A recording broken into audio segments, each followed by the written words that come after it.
Vector की second class में कि मान लो कि आपको एक वेक्टर p दे रखा है आपको 3i cap plus 2j cap minus 5k cap, और एक वेक्टर q दे रखा है माइनस का i cap plus 6j cap plus 3k cap. इसमें तो एक बता दो p plus q, p vector plus q vector बता दो, एक आंसर दे दो p माइनस q वेक्टर। इन दोनों के आंसर दे दो।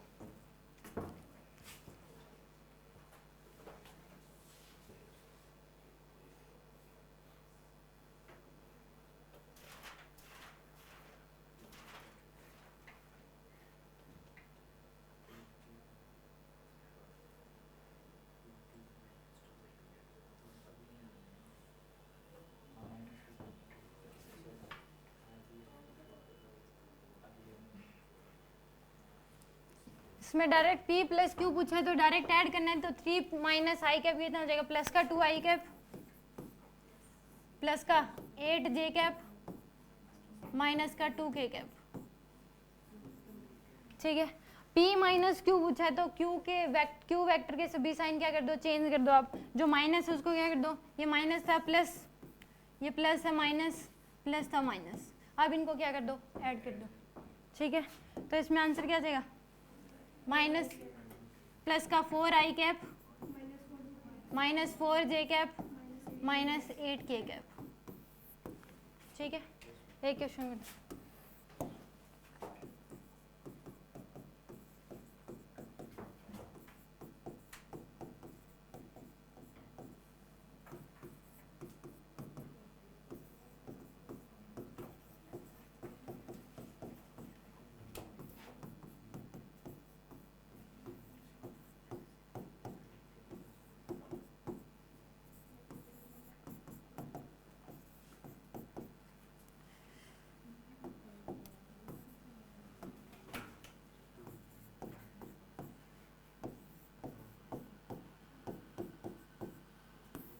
आपको बताना है p plus q plus r plus s, sorry a plus b plus c plus d,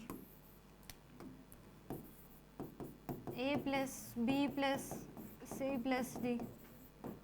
ये बता दो a vector minus b vector plus c vector minus d vector. Sign change होने के होता है, माइनस साइन होता है।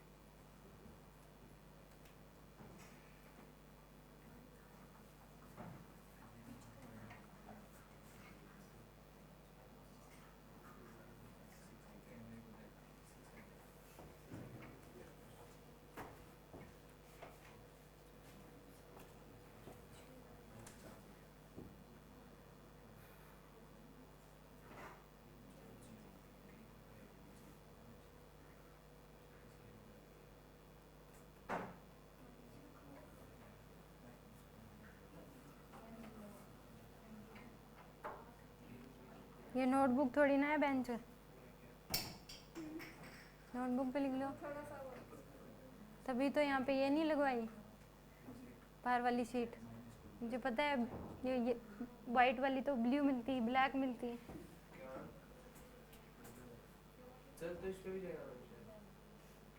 चला लो, अब तो चलाओ इस पे।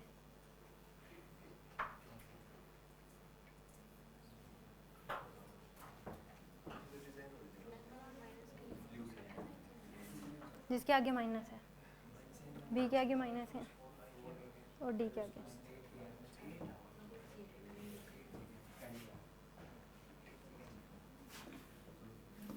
इसमें a plus B plus C plus D करना है, तो 6i cap plus 2j cap plus 1 8 plus 1 9i cap और माइनस का 3i कैप, तो क्या आ जाएगा, प्लस का 6i कैप। इसमें प्लस का प्लस 5 और 2 7j कैप और माइनस का 8 माइनस का 3 माइनस का 11 माइनस का 4j कैप 0 प्लस का 0k कैप। ठीक है, चाहे लिखो चाहे ना लिखो। अब इसमें जिसके आगे माइनस साइन है उसके साइन क्या कर दो, आप चेंज कर दो। b के आगे माइनस साइन है तो माइनस का हो जाएगा, ये प्लस था माइनस, ये माइनस था प्लस, ये प्लस है माइनस। इसके आगे डी के आगे माइनस साइन है तो प्लस है, माइनस है तो प्लस, प्लस है माइनस, प्लस है माइनस। अब ऐड कर दो 6 + 7 और 3 10, 10 - 2 8, 8 आई कैप। यह जगह 5 3 8, 8 और 8 कैंसिल, माइनस का 2 जे कैप। इसमें देखो 4 माइनस का 5 माइनस का 6 माइनस का 4 के कैप आ जाएगा। ये आंसर है। ठीक है, आई को आई के साथ ऐड कर दो, जे को जे के साथ, और अगर माइनस कह दो तो जिसके आगे माइनस साइन है साइन चेंज करके उनको क्या कर दो, ऐड कर दो। नेक्स्ट क्वेश्चन करने हैं। दो वेक्टर दे दिया आपको, मान लो एक ए वेक्टर दे दिया 6 आई कैप + 3 जे कैप, और बी वेक्टर दे रखा आपको 2 आई कैप माइनस का 4 जे कैप। ये पूछ लिया कि कंपोनेंट्स क्या होंगे इन दोनों वेक्टर्स को ऐड करने के बाद x के अलोंग और y के along. What is component of sum of two vectors along x axis and y axis and z axis? 8 components of sum of two vectors along x and y and z. 8x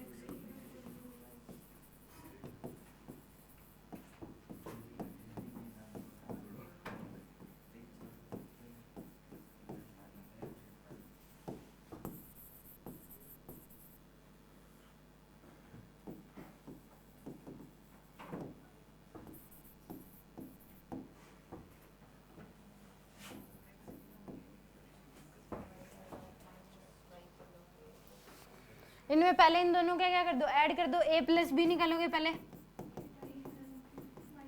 तो 8 आई cap और minus का j cap. तो x के along जो component होगा वो क्या होगा 8, और y के अलोंग क्या हो जाएगा -1। x के अलोंग कंपोनेंट होगा 8 और y के अलोंग क्या हो जाएगा -1। या फिर अगर मैग्नीट्यूड पूछा है तो y के अलोंग क्या होगा 1 ही होगा, और माइनस साइन किस बात को रिप्रेजेंट करेगा कि नेगेटिव y एक्सिस के अलोंग है। डायरेक्शन क्या है इसकी, नेगेटिव y एक्स के अलोंग, और मैग्नीट्यूड जो है वो क्या है 1 है वेक्टर का।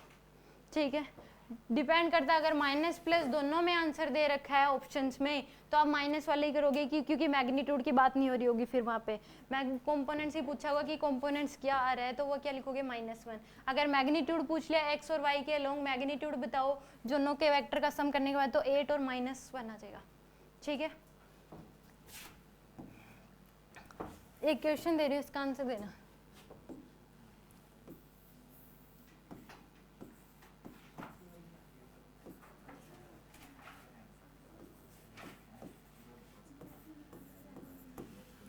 इसका आंसर दे दो, आई और जे के, आई कैप और जे कैप में आंसर देना है।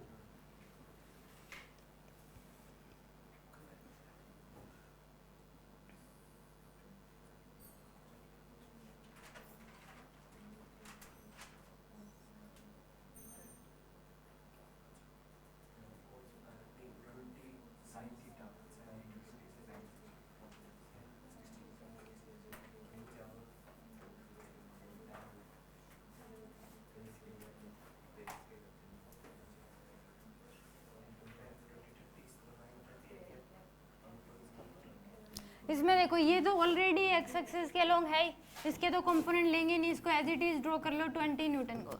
इसके कंपोनेंट लोगे आप, इसके जो कंपोनेंट आएंगे 20 न्यूटन के, ये आ जाएगा 20 cos 60 डिग्री और 20 sin 60 डिग्री। 20 इंटू में cos 60 1/2 10√3। तो इसके अगर आंसर दें तो ये आ जाएगा 30 आई कैप + 10√3 जे कैप। अब तक जो पढ़ा उसके हिसाब से ये इसका आंसर हम दे सकते हैं कि 30 आई कैप + 10√3 जे कैप। अगर इसको दूसरे तरीके से मान लो कि अगर इसी क्वेश्चन को दूसरा आंसर भी हम दे सकते हैं विदाउट आई कैप और जे कैप के, इसका रिजल्टेंट ये हमने अब तक रिजल्टेंट निकालना सीखा था, हम कंपोनेंट्स लेके आई के लोग हैं, अगर वेक्टर ज़्यादा एक से ज़्यादा हैं तो हम उनको ऐड कर दे रहे हैं, जे के लोग अगर हैं और दोनों इक्वल एंड अपोजिट डायरेक्शन में है तो हम नेट रिजल्टेंट निकालने के लिए क्या कर रहे हैं, उसको ऐड कर रहे हैं। तो ये भी क्या है, इस 20 न्यूटन और 20 न्यूटन का क्या है, रिजल्टेंट ही है 30 आई कैप प्लस 30√3 जे कैप।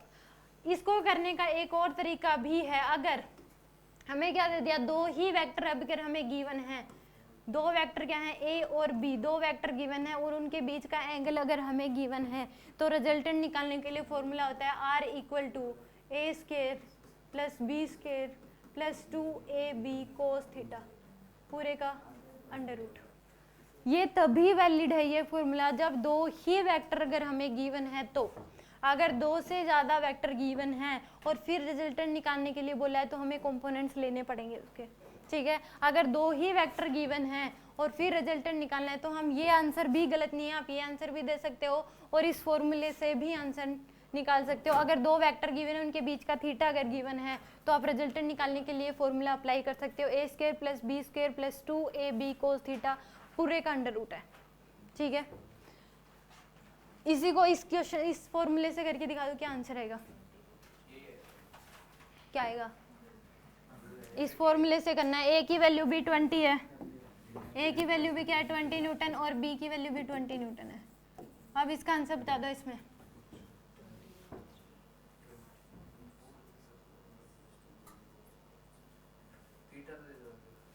60 डिग्री है ये।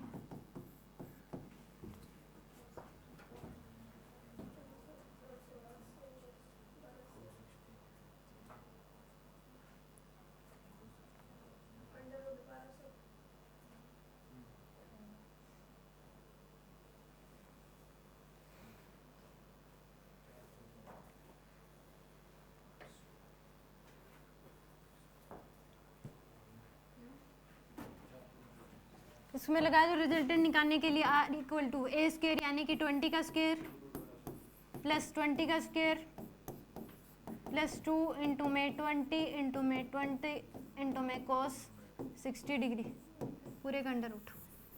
20 का स्क्वायर 400 प्लस 400 प्लस 800 इंटू में 1/2 cos 60 की वैल्यू 1/2, इसको कट कर दो 400 तो आ जाएगा 400 प्लस 400 प्लस 400 अंडर रूट 1200। इसको लिख सकते हो आप 20√3, ठीक है। आ जाएगा आपके पास रिजल्टेंट। एक क्वेश्चन कर दो आगे, ये समझ ये कैसे लिखा, इसको 1200 को 20√3 नहीं है। इसको आप लिख सकते हो 10 इंटू में 10 इंटू में 2 इंटू में 2 इंटू में 3। देखो 10 और 10 100, 2 इंटू 4 4 इंटू 3 12 12 इंटू 100 1200। अब 2 दो बार है, एक बार बाहर ले सकते हो, 2 का स्क्वायर हो जाएगा, स्क्वायर से स्क्वायर कैंसिल आउट, 10 का स्क्वायर हो जाएगा, स्क्वायर से रूट कैंसिल आउट, तो 10 बाहर और 2 बाहर, तो कितना आ जाएगा 10 इंटू 2 20, तो 20 बाहर आ जाएगा और अंडर रूट में 3। हर बार ऐसे मतलब एक्सपेंड करके देखना पड़ेगा। अगर आपको जल्दी से नहीं करना आता तो आपको ऐसे ही एक्सपेंड करके देखना पड़ेगा, ठीक है। जिसकी प्रैक्टिस ज़्यादा है, बार बार वो क्वेश्चन कर लिया और आ रहा है, तो उस केस में करने की जरूरत नहीं है। फिर एक क्वेश्चन और कर दो। 30 न्यूटन दे रखा है, 30 न्यूटन, एंगल है 60 डिग्री, रिजल्टेंट बता दो क्या होगा।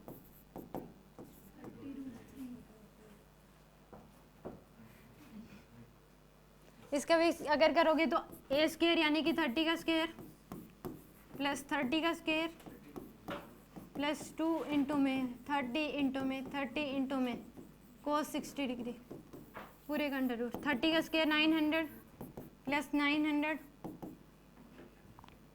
1800 इंटू में कोस 60 1/2 अंडर रूट 2700। इसको आप लिख सकते हो 30√3। अगर 2 0 तो पक्का 10 तो बाहर आएगा ही आएगा। अगर 27 है तो इसमें देख लो कि 3 बाहर आ जाएगा, ठीक है।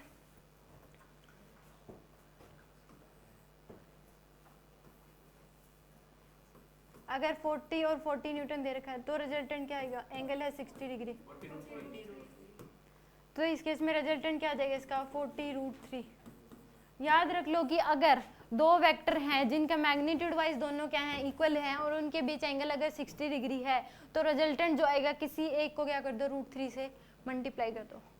ठीक है, तो यहाँ पे ये नोट करके लिखना है, अगर एक वेक्टर ए दे रखा आपको, दूसरा वेक्टर भी ए है, एंगल उनके बीच क्या है 60 डिग्री, तो रिजल्टेंट क्या आ जाएगा a√3। ए की वैल्यू कुछ भी हो 10, 20, 30, 40, 50, 60 चाहे कितनी भी बड़ी वैल्यू दे रखी है और रिजल्टेंट अगर पूछ लिया तो उस केस में किसी एक के मैग्नीट्यूड को किससे मल्टीप्लाई कर दोगे √3 से। ठीक है, अगर 60 के अलावा 30 अगर दे दिया तो आपको फॉर्मूला ही लगाना पड़ेगा। फिर दो वेक्टर दे रखे हैं आपको 20 न्यूटन 20 न्यूटन, एंगल है 90 डिग्री। अब रिजल्टेंट बता दो क्या आएगा, सोल्व करना है। इसमें उसी फॉर्मूले से अगर करोगे तो a का स्क्वायर प्लस b का स्क्वायर, ये बताना चाहिए cos 90 डिग्री कितना होता है क्रिश? हाँ सोल्व करके आए तो cos 90 डिग्री कितना होता है, कितना होता है? 0 होता है, 0। cos 90 डिग्री 0 होता है। 20 का स्क्वायर प्लस 20 का स्क्वायर प्लस 2 इंटू में 20 इंटू में 20 इंटू में cos 90 पूरे का अंडर रूट। इसमें cos 90 इस पूरी टर्म के साथ मल्टीप्लाई है तो ये पूरी वैल्यू क्या हो जाएगी 0, क्योंकि cos 90 क्या होता है 0। तो आ जाएगा 400 प्लस 400 पूरे का अंडर रूट 800 20√2 ये आ जाएगा। ठीक है,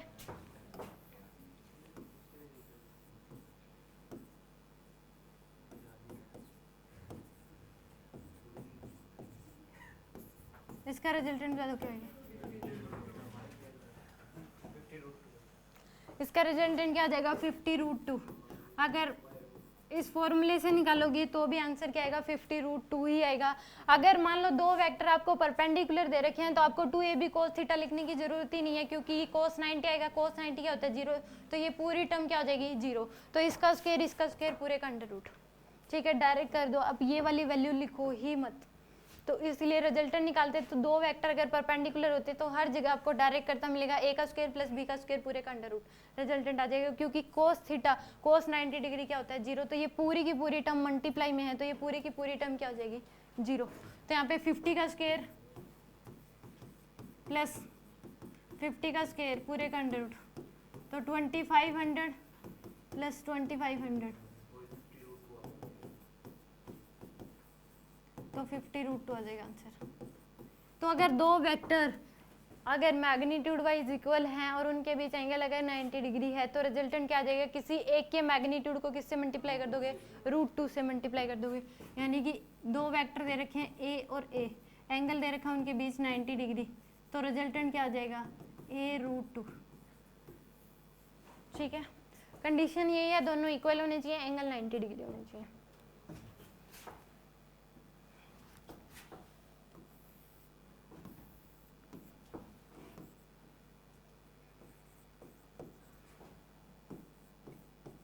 एंगल दे रखा आपको 120 डिग्री, cos 120 डिग्री याद कर लो -1/2 होता है। इसका बता दो रिजल्टेंट क्या आएगा।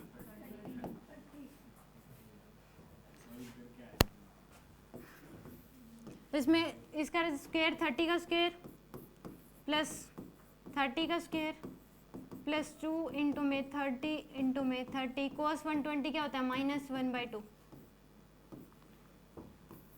अंडर रूट 900 प्लस 900 माइनस का 900, तो क्या आ जाएगा अंडर रूट 900, आंसर आ जाएगा 30।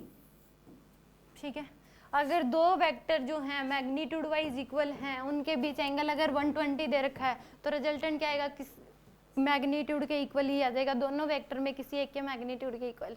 ठीक है, अगर मान लो यहाँ बोल दिया ये 100 है और ये 100 न्यूटन, एंगल है 120 डिग्री, तो रिजल्टेंट क्या हो जाएगा 100 के इक्वली। ठीक है, अगर दो वेक्टर आपको दे रखे हैं दोनों मैग्नीट्यूड वाइज इक्वल हैं a और a, एंगल है उनके बीच 120 डिग्री, तो रिजल्टेंट क्या आ जाएगा, ए के इक्वल ही आ जाएगा। इन तीनों रिजल्ट्स का कि अगर दो वेक्टर मैग्नीट्यूड वाइज इक्वल हैं और एंगल अगर 60 डिग्री है तो किसी एक को क्या कर देंगे, √3 से मल्टीप्लाई। अगर दो वेक्टर मैग्नीट्यूड वाइज दोनों की वैल्यू अगर इक्वल है, एंगल 90 डिग्री है, तो रिजल्टेंट निकालने के लिए किसी एक को क्या कर देंगे, √2 से मल्टीप्लाई। और दो वेक्टर अगर मैग्नीट्यूड वाइज इक्वल है, एंगल उनके बीच 120 डिग्री, तो रिजल्टेंट निकालने के लिए जो एक वेक्टर का मैग्नीट्यूड उसी के इक्वल आ जाएगा। इसका रिवर्स भी ट्रू है। अगर कहीं पे बोल दिया कि दो वेक्टर हैं और उनका जो रिजल्टेंट है वो 40√3 दे दिया, तो उन दोनों वेक्टर्स के मैग्नीट्यूड क्या होंगे। अगर रिजल्टेंट आपको क्या दे दिया, 40√3 दे दिया, तो उन वेक्टर्स की मैग्नीट्यूड बताओ क्या होंगे। मैग्नीट्यूड, वेक्टर्स का मैग्नीट्यूड मैंने रिजल्टेंट बता दिया आपको 40√3। उन दोनों वेक्टर्स की वैल्यू बताओ। मान लो बॉडी पे लगने वाले दो फोर्स है F1 और F2 और रिजल्टेंट आ रहा है उनका 40√3, तो उनका मैग्नीट्यूड F1 और F2 की वैल्यू क्या होगी।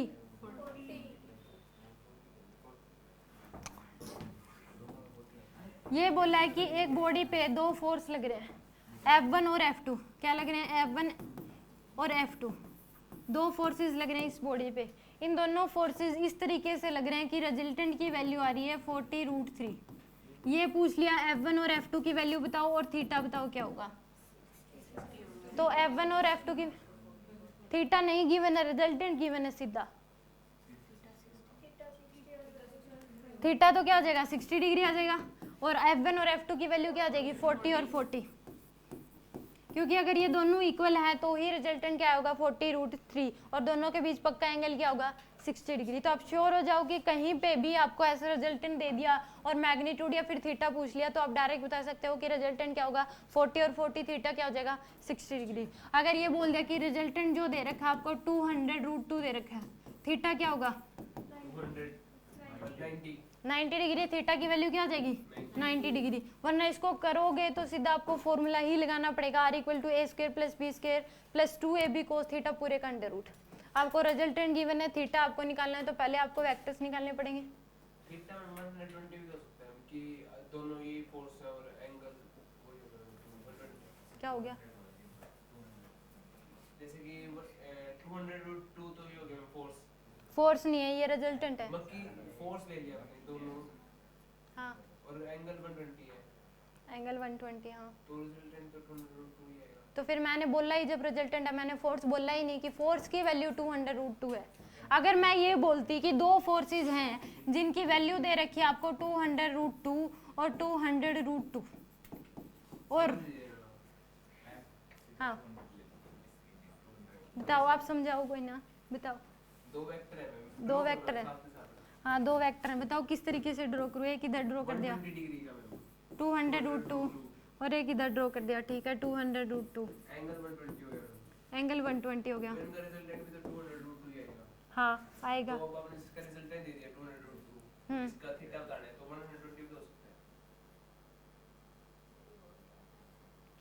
अगर इस तरीके से दे रखा है तो 200√2 हो सकता है, ये मैं मानती हूँ। तो बता ही देंगे 90 है 60 तो फिर उसमें एक ही ऑप्शन मिलेगा ना, या तो 90 ऑप्शन मिलेगा या फिर 120 ऑप्शन मिलेगा या फिर मोर देन करेक्ट ऑप्शन मिलेगा।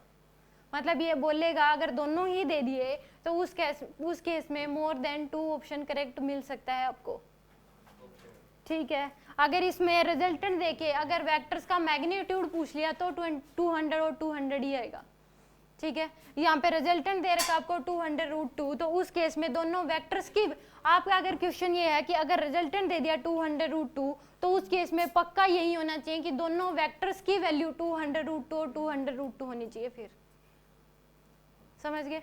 अगर रिजल्टेंट ये दे दिया तो उस केस में 120 डिग्री तभी हो सकता है जब दोनों वेक्टर्स की वैल्यू भी 200√2 और 200√2 हो, तभी थीटा की वैल्यू 120 हो सकती है। क्या कह रहे हो, क्या कह रहे हो, वेक्टर्स की वैल्यू।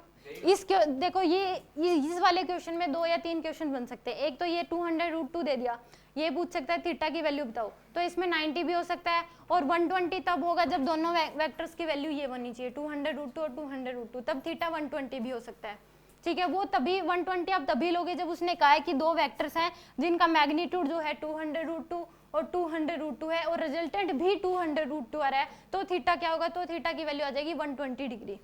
ठीक है, अगर उसने कह दिया ऑप्शन में 120 डिग्री दे ही नहीं रखा और फिर कहा कि रिजल्टेंट की वैल्यू ये है 202, तो थीटा की वैल्यू बताओ तो क्या आ जाएगा 90 डिग्री। और ये भी पूछ सकता है कि रिजल्टेंट इतना है, दोनों फोर्सेस के मैग्नीट्यूड बताओ, तो वो कितना आएगा 200 और 200। समझ में आ गया। तो एक ही क्वेश्चन के बहुत सारे क्वेश्चन बन सकते हैं, वो पता नहीं किस वे में आपसे पूछ रहा हो, क्या वैल्यू पूछ रहा होगा। ठीक है, मैंने जो पढ़ा है मैं उस आधार पे यहाँ पे थीटा पूछ रही थी कि क्या होगा। समझ में आ गया।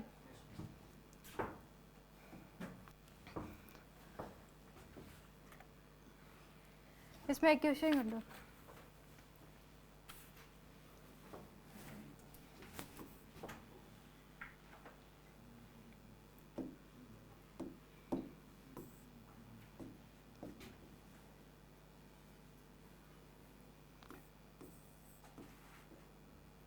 kg की बॉडी है।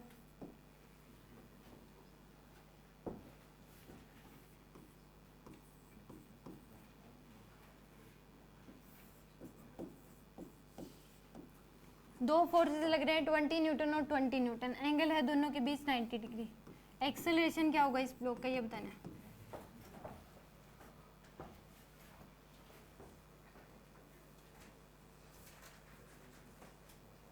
फोर्स बाय मास।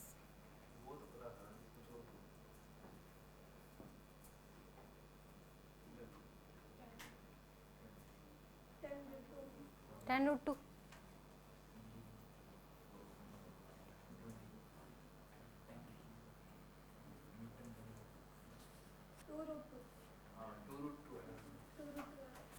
तभी मैं सोच रही 20√2 डिवाइड बाई 10 10√2 कमाल ही हो गया। देखो इस क्वेश्चन को करने के भी दो तरीके हैं। अगर कम टाइम लगाना है तो पहले क्या निकालो, इन दोनों फोर्सेस का रिजल्टेंट। ठीक है, दोनों फोर्सेस का रिजल्टेंट जो है, एक तरीका लंबे तरीके से फॉर्मूला लगाओ, R = a² + b² + 2ab cos theta पूरे का अंडर रूट। अगर आपने याद रखा है तो रिजल्टेंट क्या आएगा 20√2।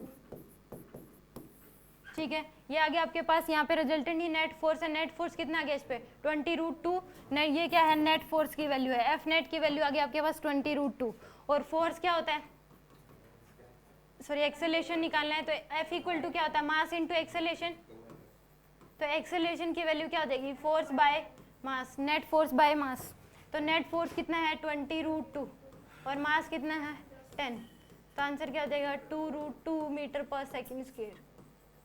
एक तरीका ये था कि डायरेक्ट आपने रिजल्ट याद रखा है, सीधा फॉर्मूला लगाया और आंसर।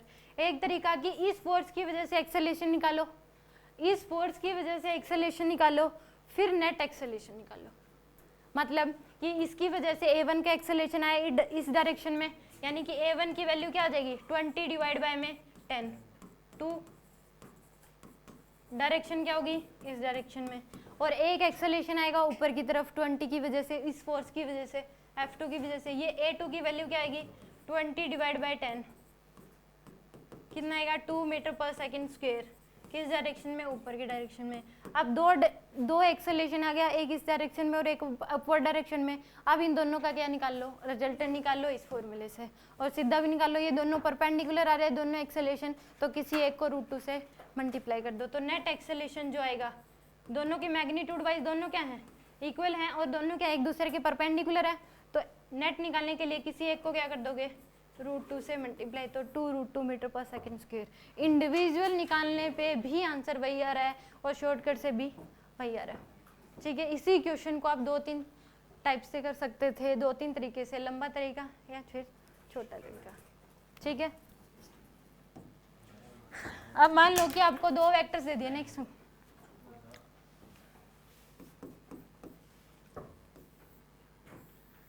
2 वेक्टर्स दे रखे हैं आपको A और B। इन दोनों वेक्टर्स का रिजल्टेंट आएगा अगर दोनों इक्वल हैं। अब ये ध्यान रखो, अगर 2 वेक्टर्स दोनों मैग्नीट्यूड वाइज इक्वल है और एक दूसरे के परपेंडिकुलर है, तो रिजल्टेंट जो है ठीक बीचों बीच आएगा। ये वाला एंगल और ये एंगल दोनों क्या होंगे इक्वल होंगे। रिजल्टेंट का एक्सिस के साथ एंगल और रिजल्टेंट का y एक्सिस के साथ, दोनों एंगल क्या होंगे इक्वल, जब A और B की वैल्यू क्या है इक्वल है।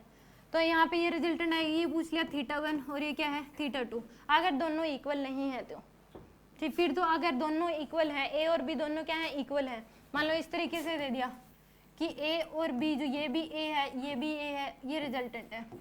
अगर इस केस में रिजल्टेंट का एक्स एक्सिस और वाई एक्सिस का एंगल पूछा तो 45 45 आएगा, क्योंकि दोनों के बीच एंगल दोनों परपेंडिकुलर थे, रिजल्टेंट भी ठीक बीचों बीच आएगा, दोनों की वैल्यू सेम है, मैग्नीट्यूड वाइज दोनों सेम है, तो रिजल्टेंट क्या आ जाएगा ठीक बीचों बीच दोनों फोर्सेस के।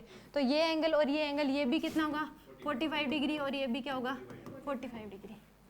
ठीक है, तो यहाँ पे अगर दो वेक्टर ए और बी ये इक्वल नहीं है, मान लो ए और बी अलग अलग लिखे मैंने, ये ए है ये बी है, रिजल्टेंट देगा θ1 की वैल्यू और θ2 की वैल्यू निकालनी है। तो यहाँ पे टेंजेंट θ1 की जो वैल्यू होगी वो हो जाएगी ए बाय बी के इक्वल, और θ1 की वैल्यू क्या हो जाएगी, यहाँ पे आपको जो गिवन था ए गिवन था बी गिवन था और दोनों के बीच रिजल्टेंट गिवन था आपको और आर गिवन था। ठीक है, फाइंड आउट करना था आपको θ1 और θ2, θ1 एंड θ2 आपको क्या करना था फाइंड आउट करना था। θ1 है एक्स एक्सिस के साथ एंगल, θ2 क्या है वाई एक्सिस के साथ एंगल। तो टेंजेंट θ1 की वैल्यू हो जाएगी ए बाय बी और θ1 की वैल्यू क्या हो जाएगी tan इनवर्स ए बाय बी, और टेंजेंट θ2 की वैल्यू क्या हो जाएगी बी बाय ए। तो θ2 की वैल्यू क्या आएगी tan inverse B by A. But ये तभी वैलिड है, तभी डायरेक्ट लगा सकते हो जब ए और बी क्या है एक दूसरे के परपेंडिकुलर है। ठीक है, ये लगाने के लिए ए और बी क्या होने चाहिए एक दूसरे के परपेंडिकुलर होने चाहिए। This is valid only when A and B is perpendicular to each other.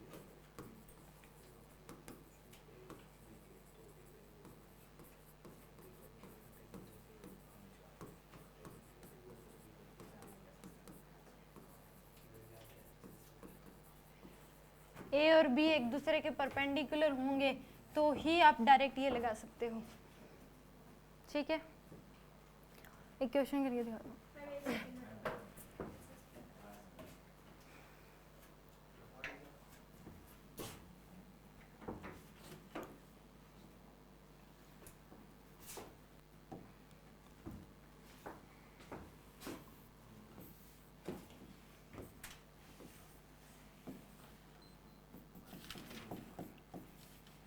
θ1 और θ2 की वैल्यू बता दो क्या होगी। Find θ1 and θ2।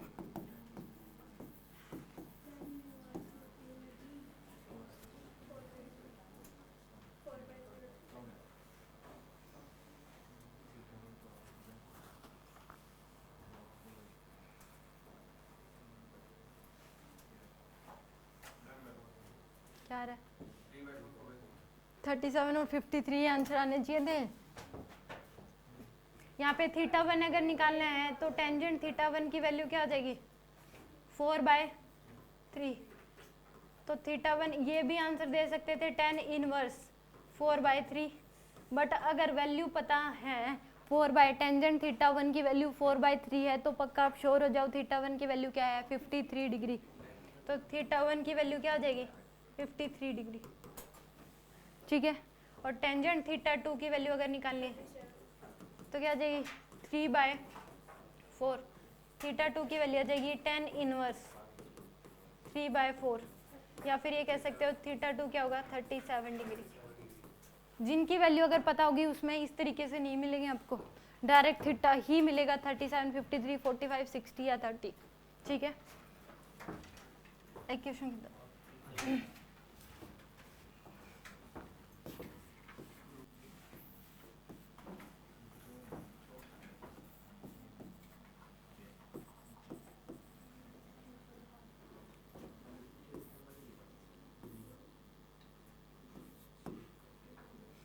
दो वेक्टर दे रखे हैं 30 और 60, दोनों के बीच एंगल दे रखा है आपको 60 डिग्री। आपको रिजल्टेंट का एक्स एक्सिस के साथ एंगल बताना है, θ1 की वैल्यू बतानी है क्या होगी। Find θ1, find angle between resultant and X axis.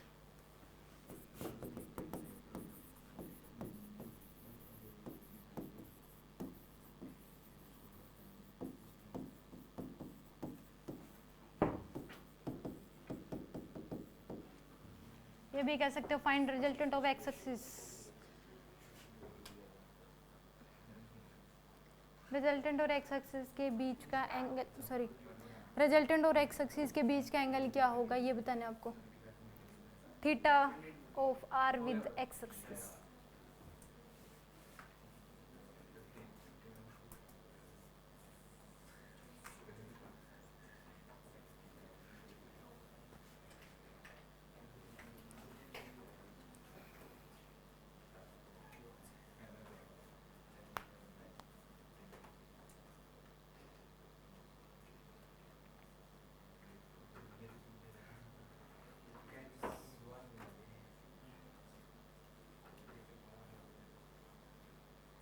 मैं कभी भी एक क्वेश्चन देती हूँ ना, पहला स्टेप बच्चों का यही होता है जो आप कर रहे हो।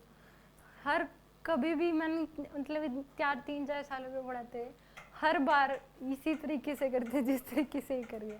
रिजल्टेंट निकालेंगे पहले इनका, फिर लंबा सा तरीका 1 पेज भर देंगे, फिर कोई आंसर देते हैं। कोई ना, आप कोशिश तो कर रहे हैं, मतलब जो इस तरीके से करता है इसका मतलब अपना माइंड लगा रहा है, कोशिश कर रहे हैं, ये नहीं कि ऐसे ही बैठे हैं।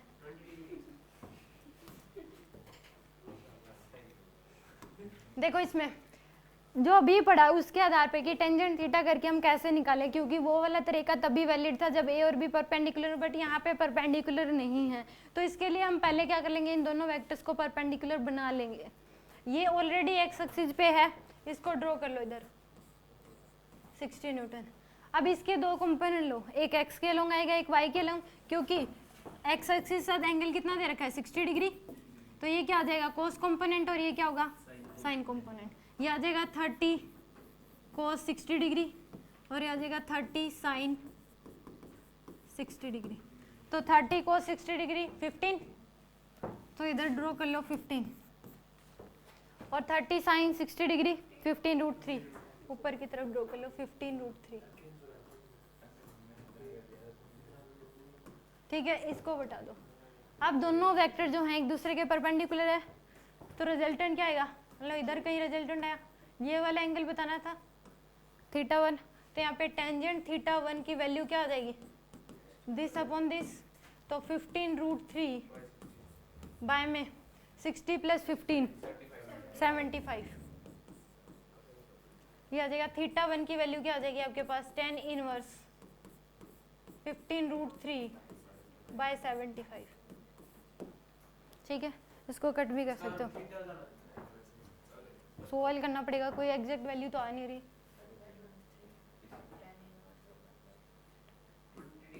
ये आ जाएगा आपके पास tan इनवर्स √3 डिवाइड बाय में 4 5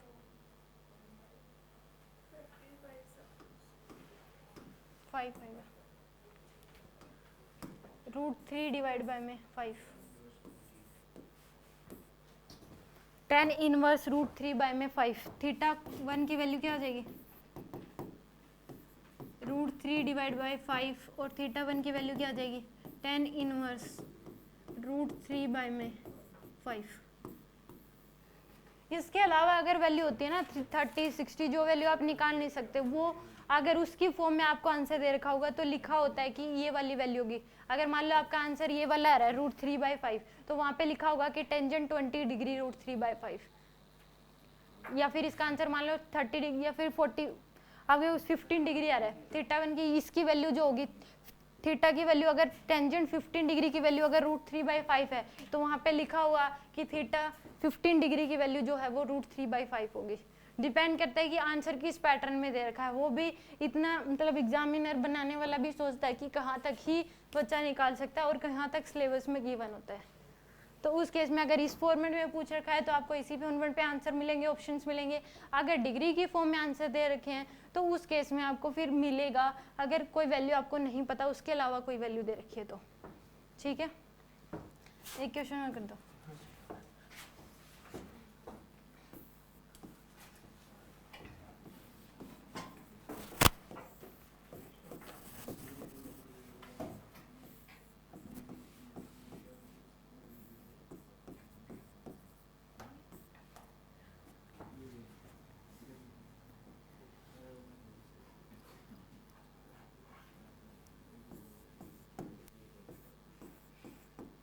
Find angle between resultant and Y axis.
Copy निकालने में दर्द हो रहा है उसको, या भर जाइए, मुझसे ले लेना।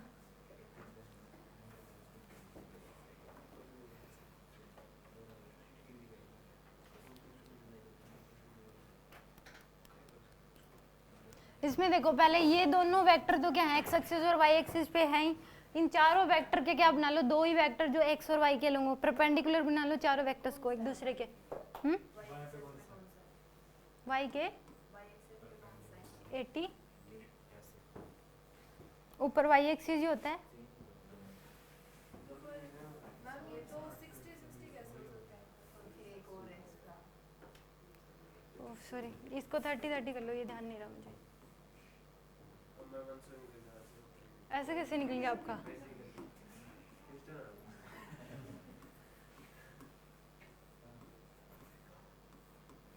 सॉरी, ध्यान नहीं दिया।